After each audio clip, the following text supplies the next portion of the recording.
Diplomacy can best be understood as all that a country does to advance its interests around the world.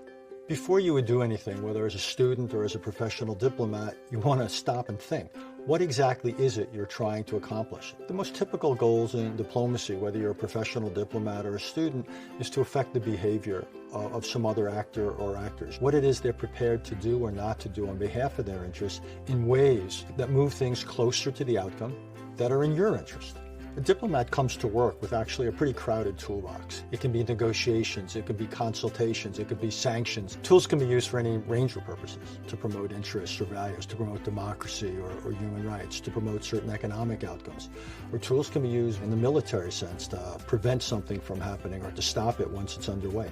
In my experience, whether it's a humanitarian crisis or a more traditional foreign policy crisis, you almost never have agreement on your side of the table. No one can predict for certainty.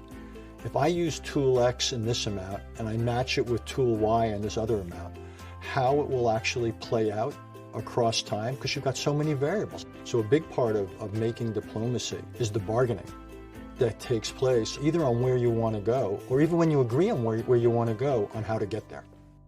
It's very rare in diplomacy, it's all or nothing. Sanctions can be mild. Sanctions can be incredibly powerful and threaten to wreck someone else's economy. But these things are rarely switches. Almost always you dial them up and you dial them down depending upon the circumstances. Tools aren't solutions. They're instruments. They're things you work with. They bring with them the potential to shape outcomes. What you've got to decide, whether you're a student or a policymaker, is in what quantity, in what balance, in what mix, for how long, in what direction. There's not a right answer, but there's a set of answers, a set of conclusions, a degree of understanding of the complexity of this that hopefully people will take away from it that they didn't come into it with.